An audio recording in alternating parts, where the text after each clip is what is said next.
अब देखो यार, ये बात तो मैंने आप लोग को ऑलरेडी बताया है कि सीएम पंक एईडब्ल्यू पर वापस आ रहे हैं। यहाँ पर अब आप लोग जानकर ये शौक होने वाले हो कि सीएम पंक के वापस आने की वजह से एईडब्ल्यू कंपनी को $52 मिलियन का प्रॉफिट होने वाला है। एईडब्ल्यू में स्टिंग के पॉसिबल रिटायरमेंट को लेकर बैक स्टेज से बहुत बड़ी अपडेट आ रही है। एईडब्ल्यू में एडम कोल के इंजरी टाइम के ऊपर ब्रायन डेनियल्सन ने एडम कोल की मदद की थी। इसको लेकर बहुत ही बड़ा खुलासा हो चुका है। एईडब्ल्यू के इस हफ्ते डायनामाइट पर ब्रिट बेकर के बुरी तरीके से डाउन होने के बाद ब्रिट बेकर ने उनके लेटेस्ट पिक्चर शेयर की गए। तो गाइज वहीं मर्सिडीज मोन के एनजेपीडब्ल्यू को ज्वाइन करने के बाद अब नायोमी भी एनजेपीडब्ल्यू को ज्वाइन कर सकती है। तो गाइज चलिए बिना किसी देरी के शुरू करते हैं इस वीडियो को। और गाइज सबसे पहले बात करेंगे एईडब्ल्यू सुपरस्टार स्टिंग की। अगर बात करें यहाँ पर स्टिंग की, तो गाइज ये बात तो हम सभी लोगों को मालूम है कि 2020 में स्टिंग के एईडब्ल्यू को ज्वाइन करने के बाद स्टिंग ने एईडब्ल्यू के अंदर काफी सारे शानदार मैचेस दिए हैं। बट गाइज यहाँ पर अब एईडब्ल्यू के बैक स्टेज से इस चीज को लेकर रिपोर्ट आ रही है कि एईडब्ल्यू कंपनी स्टिंग के रिटायरमेंट को प्लान कर रही है। और गाइस यहां पर करंटली एईडब्ल्यू के बैक स्टेज के ऊपर स्टिंग के रिटायरमेंट मैच के लिए एईडब्ल्यू के मैनेजमेंट काफी लंबी चौड़ी प्लानिंग कर रही है। और गाइस क्योंकि स्टिंग यहां पर खुद कंफर्म कर चुके हैं कि वो 2023 में रिटायरमेंट लेना चाहते हैं, तो गाइस पॉसिबली ऑल इन वो पेपर व्यू हो सकता है जहां पर स्टिंग पॉसिबली उनका रेसलिंग करियर ओवर करेंगे। और गाइस पॉसिबली एईडब्ल्यू के अब तक के सबसे बड़े शो के ऊपर द आइकॉन स्टिंग एईडब्ल्यू पर उनका रिटायरमेंट लेंगे। वेल गाइस देखना बहुत ही दिलचस्प होगा कि स्टिंग उनके रिटायरमेंट मैच के अंदर किसको फेस करते हैं। बट गाइस चलिए फिलहाल आगे बढ़ते हैं और बात करते हैं एडम कोल की। वेल गाइस बात करें यहाँ पर एडम कोल की, तो गाइस इस हफ्ते एडम कोल के लेटेस्ट इंटरव्यू के अंदर एडम कोल ने उनके इंजरी को लेकर बात की है, जहां पर एडम कोल का ये कहना है कि आज से करीबन 10 महीने पहले एडम कोल के इंजर्ड होने के बाद एईडब्ल्यू के बहुत सारे रेसलर्स ने एडम कोल की मदद करने की कोशिश की थी। बट गाइस जिस रेसलर ने एडम कोल की सबसे ज्यादा मदद की थी वो रेसलर और कोई नहीं बल्कि ब्रायन डेनियल्सन ने। और गाइस यहाँ पर एडम कोल ने इस चीज को कंफर्म किया है कि एडम कोल के इंजर्ड होने के बाद ब्रायन डेनियल्सन लगातार एडम कोल के कांटेक्ट के अंदर थे। और गाइस ब्रायन डेनियल्सन बार-बार एडम कोल को यह बताया करते थे कि एडम कोल को उनके इंजरी से रिकवर होने के लिए किस तरह की थेरेपी और किस तरह की एक्सरसाइज करने चाहिए। और गाइस यहाँ पर एडम कोल का यह कहना है कि एडम कोल के एईडब्ल्यू में रिटर्न होने के अंदर ब्रायन डेनियल्सन का बहुत ही बड़ा हाथ है, क्योंकि गाइस यहाँ पर एडम कोल को नहीं लगता है कि अगर ब्रायन डेनियल्सन ने एडम कोल की उतनी मदद की होती तो एडम कोल एईडब्ल्यू कंपनी पर इतनी जल्दी रिटर्न होते। और गाइस यहाँ पर एडम कोल ने इस चीज को कंफर्म किया है कि एडम कोल के इंजरी टाइम पर ब्रायन ने एडम कोल की काफी ज्यादा मदद की है।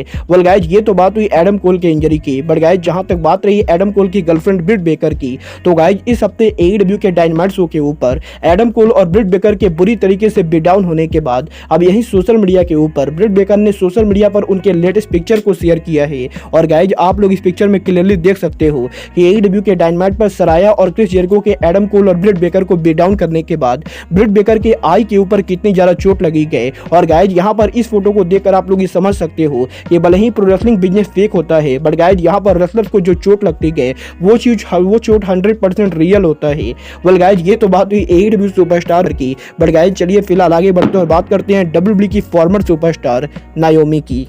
वल्गार बात करें यहाँ पर नायोमी की, तो गाइज ये बात तो हर किसी को मालूम है कि नायोमी इस समय पूरी तरह से फ्री एजेंट हैं। और गाइज वो जिस कंपनी को चाहें उस कंपनी को ज्वाइन कर सकती हैं। बट गाइज यहीं अब नायोमी के एनजेपीडब्ल्यू में पॉसिबल डेब्यू को लेकर इस हफ्ते रेसलिंग ऑब्जर्वर की तरफ से बहुत बड़ी रिपोर्ट आ चुकी है, जहां पर इस हफ्ते रेसलिंग ऑब्जर्वर ने इस चीज को कंफर्म किया है कि मर्सिडीज मोन AKA सासा बैंक के एनजेपीडब्ल्यू को ज्वाइन करने के बाद एनजेपीडब्ल्यू और स्टारडम रेसलिंग ये दोनों कंपनी मर्सिडीज मोन की फॉर्मर टैग टीम पार्टनर और डब्ल्यूडब्ल्यूई की फॉर्मर सुपरस्टार नायोमी को भी अपनी कंपनी में लाना चाहते हैं। और गाइस यहां पर स्टारडम रेसलिंग नायोमी को अपनी कंपनी में लाने को लेकर बैक स्टेज पर काफी सारी बातें भी कर रही है। बट गाइस क्योंकि यहां पर कोविड-19 पैंडेमिक के अंदर जापान में रेसलिंग बिजनेस को बहुत ज्यादा नुकसान हुआ है, तो गाइस इसीलिए नायोमी को स्टारडम रेसलिंग लाएगी या नहीं, इसको लेकर स्टारडम रेसलिंग काफी कंफ्यूज है। क्योंकि गाइस यहां पर Naomi arguably one of the biggest superstar है। और गाइस नायोमी को एनजेपीडब्ल्यू और स्टारडम में लाने के लिए एनजेपीडब्ल्यू और स्टारडम को काफी ज्यादा पैसे देने पड़ेंगे।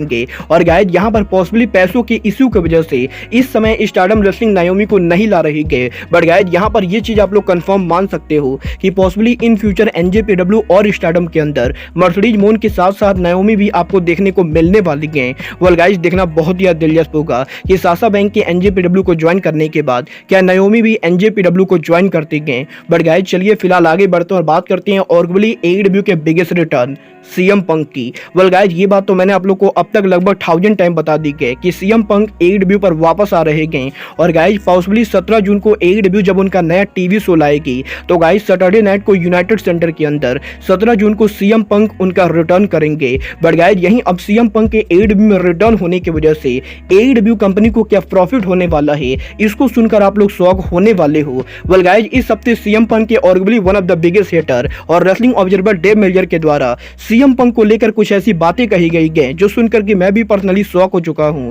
वेल गाइज रेसलिंग ऑब्जर्वर ने उनके लेटेस्ट रिपोर्ट के अंदर AEW के upcoming brand new TV show को लेकर बात की थी, जहां पर रेसलिंग ऑब्जर्वर ने इस चीज को कंफर्म किया है कि टोनी खान के डायनामाइट और रैम्पेज शो के बाद टोनी खान अब वार्नर मीडिया के नेटवर्क के ऊपर उनका 2 घंटे का जो नया सैटरडे नाइट को टीवी शो लाने वाले हैं, उस टीवी शो के नेगोशिएशन के अंदर सीएम पंक बहुत ही इंपॉर्टेंट रोल प्ले कर रहे हैं। और गाइज यहां पर रेसलिंग ऑब्जर्वर ने इस चीज को कंफर्म किया है कि वार्नर मीडिया की तरफ से जब टोनी खान ने टीवी शो को लेकर बात की थी तो गाइज वार्नर मीडिया पर्सनली ये चाहती थी कि टोनी खान 2 घंटे का टीवी शो करे। और गाइज वार्नर मीडिया ही ये चाहती थी कि टोनी खान के इस न्यू टीवी शो के सबसे बड़े सुपरस्टार सीएम पंक को इस टीवी का शो का फेस बनाया जाए। और गाइज यहां पर रेसलिंग ऑब्जर्वर ने इस चीज को कंफर्म किया है कि वार्नर मीडिया ये चाहती थी कि टोनी खान 2 घंटे का शो शुरू करके उस शो के ऊपर सीएम पंक को रखे ताकि उस शो की रेटिंग और व्यूअरशिप बढ़िया रहे।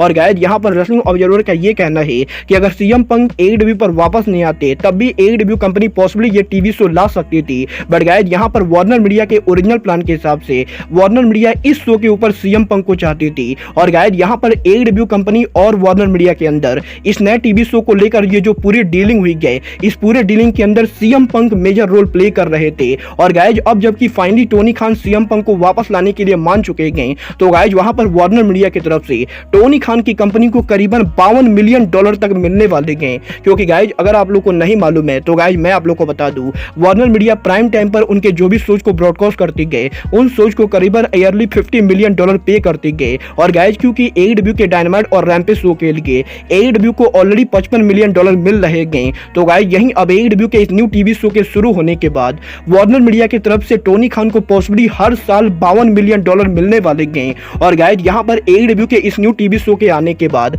अगर टोनी खान इस टीवी शो को लाइव ले जाते हैं तो गाइज वार्नर मीडिया इस टीवी शो को कराने के लिए AEW कंपनी को करीबन $52 मिलियन देने वाली गए, जो कि AEW डायनामाइट और AEW रैम्पेज के पैसों से बिल्कुल ही अलग होंगे। और गाइज यहां पर रेसलिंग ऑब्जर्वर ने इस चीज को कंफर्म किया है कि सीएम पंक के इस टीवी शो पर लाने की वजह से AEW और वार्नर मीडिया की डील काफी ज्यादा बेहतर रही गई। और गाइज कहीं ना कहीं सीएम पंक की वजह से AEW कंपनी को करीबन अब $52 मिलियन का फायदा होने वाला है। वेल गाइज ये बात मैंने आप लोग से पहले भी कही थी कि AEW कंपनी के अंदर अगर AEW को अगला टीवी डील बड़ा लेना है तो गाइज AEW को सीएम पंक को वापस लाना ही होगा। और गाइज फाइनली यहां पर अब टोनी खान ने मेरी बात को सुन लिया है। और गाइज टोनी खान ने रेसलर्स के ईगो को साइड में रख के सीएम पंक को लाकर अपनी कंपनी में करीबन $52 मिलियन का नया प्रॉफिट कमा लिया है। वेल गाइज देखना बहुत ज्यादा दिलचस्प होगा कि वार्नर मीडिया ने सीएम पंक पर भरोसा करके ये जो नया टीवी शो दिया है ये टीवी शो कितना ज्यादा सक्सेसफुल होता है। और गाइज सैटरडे नाइट को AEW का कोलिजन शो AEW डायनामाइट की तरह एक और सक्सेसफुल शो बन पाता है या नहीं। बट गाइज आप लोग AEW कोलिजन और सीएम पंक के रिटर्न के लिए एक्साइटेड हो या नहीं, आप लोग मुझे कमेंट करके बताएंगे। बट गाइज अब आज के इस वीडियो में बस इतना ही। मैं मिलता हूँ आपसे अपने अगले वीडियो में। बट गाइज तब तक के लिए goodbye, good night and bang.